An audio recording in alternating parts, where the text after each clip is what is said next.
అలాగే రెండవదిగా మిరియాము ఎవరు అంటే విధేయత కలిగిన స్త్రీ.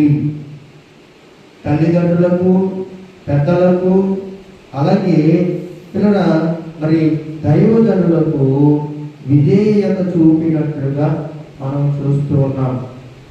పిల్లల మనం చెప్పుకున్న మాట ప్రకారంగా మరి ఈ లోకంలో ఎన్నో అలంకారములు ఉంటాయి. ప్రతి స్త్రీ కూడా అలంకరించుకుంటూ ఉంటారు. ఆభరణముల చేత కానీ లేక వస్త్రముల చేత కానీ అలంకరించుకుంటూ ఉంటారు. కానీ స్త్రీకి నిజమైన అలంకారము ఏది అంటే విధేయత. ఎవరైతే భర్తకు, భార్యకు, అలాగే తల్లిదండ్రులకు విధేయత చూపుతారో వారు ఆశీర్వదింపబడతారు. దేవునికి స్తోత్రం.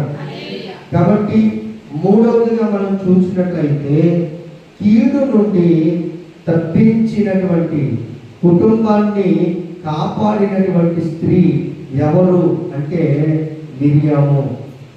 అలాగే గమనించండి, మరి ఐగుప్తులో ఎదురైనటువంటి కీడు ఏమిటయ్యా అంటే మగపిల్లలందరినీ చంపివేయండి అనేటటువంటి పరిస్థితులలో మిరియాము తన తమ్ముడిని అలాగే తన కుటుంబాన్ని తాను కీడు నుండి తప్పించిన జ్ఞానము కలిగిన స్త్రీ మిరియాము. అలాగే ఐదవదిగా మనం చూసినట్లయితే దేవుని కొరకు ఒక సాధనముగా వాడబడింది. దేవుని కొరకు ఒక సాధనముగా వాడబడింది.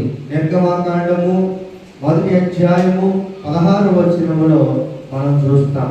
అలాగే ప్రియులారా గమనించండి, 6వదిగా మనం చూసినట్లయితే దేవుడిని స్తుతించి ఆరాధించి మహిమపరిచినటువంటి గొప్ప స్త్రీ ఎవరయ్యా అంటే మిరియాము.